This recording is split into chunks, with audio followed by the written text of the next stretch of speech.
नमस्ते एभ्रिवान, सबैलाई स्वागत छ आज पनि फेरि एउटा नयाँ ब्लगमा। अनि आजको ब्लग चाहिँ काइकिङ ब्लग हुनेछ हैन। पोखरामा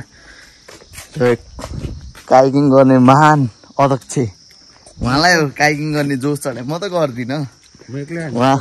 उहाँलाई चाहिँ म एकदम सिनेमेटिक भ्यू के अरे भिडियोहरू चाहिँ हानिदिनु पर्ने हुन्छ आज चाहिँ हैन।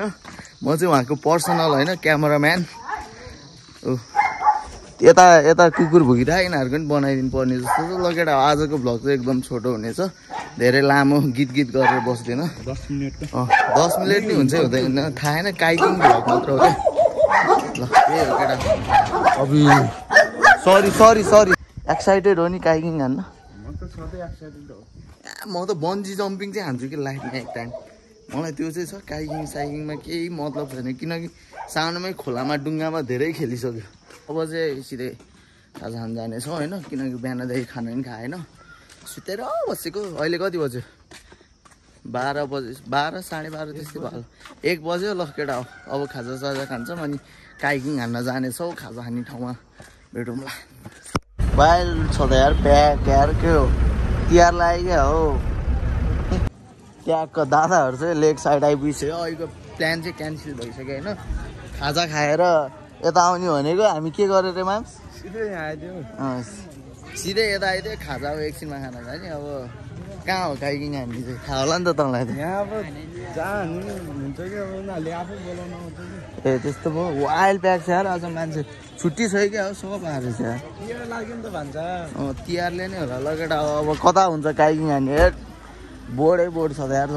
हामी नि पहिला टुर आउँदा यहीँबाट सऱ्यो क्या डुङ्गा।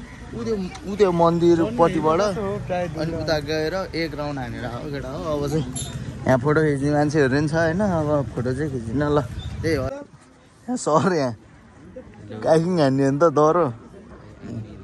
आधा घन्टाको चाहिँ 250 रे केटा। घन्टाको 500। खेल्ने आउँदैन है फेरि।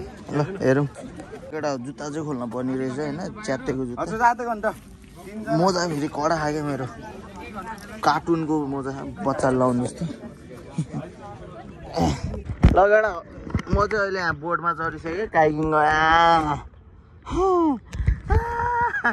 लगेर हो माम्सहरू चाहिँ पछाडि छ होइन, आउँदै होला। सुतिर आए सोल्टी त केटा हो। जिन्दगीमा अनुभव गर्न पाइयो केटा। यो फोल्डरले गरेर चाहिँ क्वालिटी कस्तो आज थाहा भएन, तर मजा आइरह होइन। यस्तो छ चट्ट लागेको दृश्य चाहिँ यस्तो छ। रुगाइ केटा उता जाऊँ पहिला, त्यसको फोटो खिचिदिनु पर्यो नि त। अहिले फेरि ख्यासा पुतली भएको छ मलाई। भान्जा आधा घन्टा खेलेको फोटो खिच्दैन यहाँ त्यहाँ भन्छ। ल केटा उतातिर जान्छ, उतातिर बिचतिर जानु पर्यो। बिचतिर रमाइलो गर्छ। जिन्दगी सरर मटर गाडीमा, जिन्दगी सरर मटर गाडीमा। ए सरी, डुङ्गामा पो हो यार। यस्तो छ है केटा हो भ्यू। वहाँ पागल सुतिरह, वहाँ पागल बौला।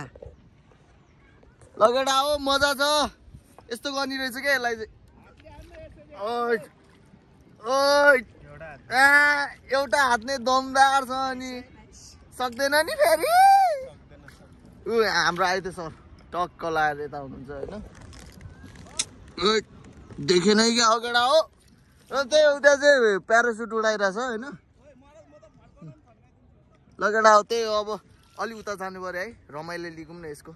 अहिले साइक्लिङ गर्नुपर्छ, पैसाले भ्यायो भने। पैसाले भ्याउँदैन जस्तो केटा हो। बजेट एकदम कम छ यार। आधा घन्टा मात्रै खेले बजेट नभएर।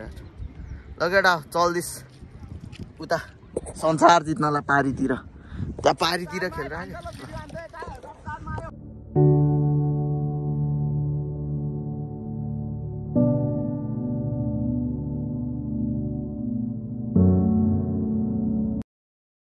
यो डुङ्गा चाहिँ भूतले चलाएर जस्तो छ है। डोरी चाहिँ बाँध्ने रहेछ, उहाँदेखि बिच आउने रहेछ। ल केटा हो मजा भइरहेछ होइन। आधा घन्टाको टाइम सकिसक्यो होला। अब फर्काउन जाने भनेको कहाँ हो, कहाँबाट यो डुङ्गा ल्याएकै बिर्सिरहेको मैले। यो भौतारी रह पागल प्रेमी। कहाँबाट ल्यायो हो हामीले केटा हो यार। तनाव पर्ने भयो यार। पैसा पैसा बढी तिर्नु पर्ला जस्तो ल ल हामी चाहिँ आइपुगिसकेका छौँ है हालत चाहिँ यस्तो चाहिँ पानीले भिजेर लापरवाहीमा दियो नि त ढ्याङ्काएर हामीले त सामान्य खेल्यो नि अनि पुरै देखा यस्तो भयो यार केटा कोहीको चाक भिज्या पुरै कोहीको यस्तो भयो मजा चाहिँ मजा आयो है मजा यस्तो भयो ऊ सर पछाडि फर्किउँ त आइते सर पछाडि फर्किउँ त नक्सा बनायो नक्सा यस्तो भयो केटा ल अब चाहिँ हामी यहाँबाट खाजा खान जान्छौँ होइन स्टेसनतिर पोखराको फेभरेट भने स्टेसन भने होइन ल अब खाजा खान जान्छौँ लास्ट एकदम छिट्टो अनि मिठो लास्ट क्विक सर्भिस छ होइन आज त क्यामेराबाट फोटो नि स्टेसनको भोक लाग्यो यार बिहान खानै खाएन बिहानदेखि केही नखाइ हिँड्दा ल त्यही हो अब हामी चाहिँ अब यहाँ 50 को चटपट खाने होइन त अनि त्यहाँबाट हिँड्ने नि त यस्तो गर्दै अनि सही देख्छ त नि केटा हो ल चटपट लेग साइडमा बसेर चटपट खाने एक्सपिरियन्स दिनु पानीपुरी चाख्न नि पाइन्छ ल केटा अब चटपट हेरौँ है त कस्तो म रिभ्यू दिन्छु है दिदी मलाई मिठो लागेन भने मिठो लागेन भन्नु पाउँछ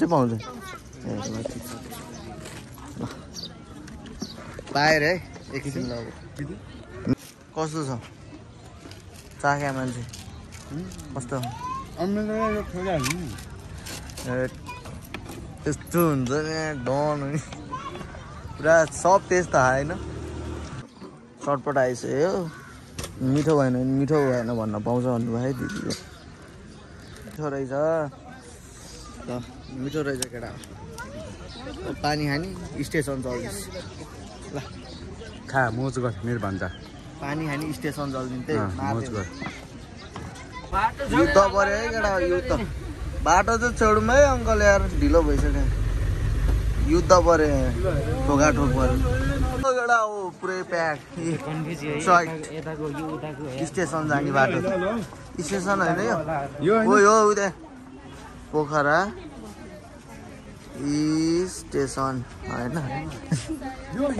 कता हो यार यता होइन जस्तो हामीले चाहिँ स्टेसन जाने बाटो छलेर यार 2-3 चोटि छलिसक्यो अब चाहिँ सही बाटो माथि गयो त फेरि यता कहाँ हो यार ल अब सिधै अब अघि गएको बाटोमा हो जस्तो लाग्यो त्यसरी जानु पर्यो यार छल्ले यार दह्रो फाइनली हामी स्टेसन आइपुगिसकेका छौँ स्टेसन चाहिँ कुन हो म देखाउँछु पुरै कुन हो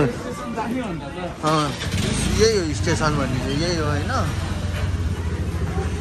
सुरुमा त स्टेसन भन्दा त बाइक स्टेसन बस स्टेसन जस्तो लाग्यो यहाँ चाहिँ फास्ट सर्भिस हुन्छ केटा ल अब खाना देखाउँछु होइन कस्तो रे ल अब खाजा आएर देखाउँछौँ के खान्छौँ भनेर चाहिँ अब भित्रै गएपछि थाहा हुन्छ अब स्टेसन फुल प्याक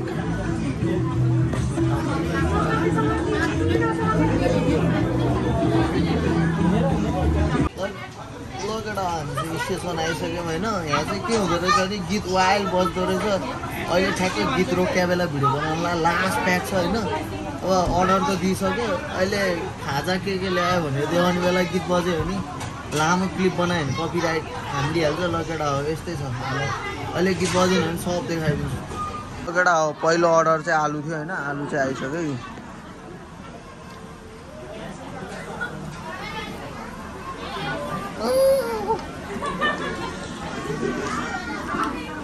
होइन यो अचारको चाहिँ टेस्ट होइन अरू छुट्टै अरू ठाउँमा पाउने भन्दा अचारको टेस्ट छुट्टै है यो लगेर आलु चाहिँ खाइदिइसक्यो अब मान्छे चाहिँ 3 जना हो तर मोमो चाहिँ एउटा एक्स्ट्रा होइन किनकि मोमो त सबलाई मनपर्छ नि त ल खाएर हेरिदिउँ है त केटा खाएर अस्ति त मिठो थियो आज कस्तो छ थाहा होइन खाएर कुराहरू नभए भोक लाग्यो दह्रो बिहानदेखि केही खाएन यो आलु स्टिक बाहेक केही खाँदैन क्या योभन्दा अगाडि कस्तो हो मान मिठो तिमी ल दिइहालौँ त कस्तो टेस्ट छ ल 5 भइसक्यो 2 जनाको अब मेरो चाहिँ एकछिनमा दिन्छु रिभ्यू एउटा यो नि मगाएको थियो आइसक्यो होइन ए यस्तो छ के हो सायद त अलि सानो देखियो त यार केही छैन अब सानोदेखि नि त्यही ल अब हामीले चाहिँ खाएर निस्किसक्यौँ मुख भयो सुप भएर बोल्नै सकेन धेरै नै हालेछ मुखमा लगेर अब चाहिँ बस चल्ने चल्दिने त्यही हो काम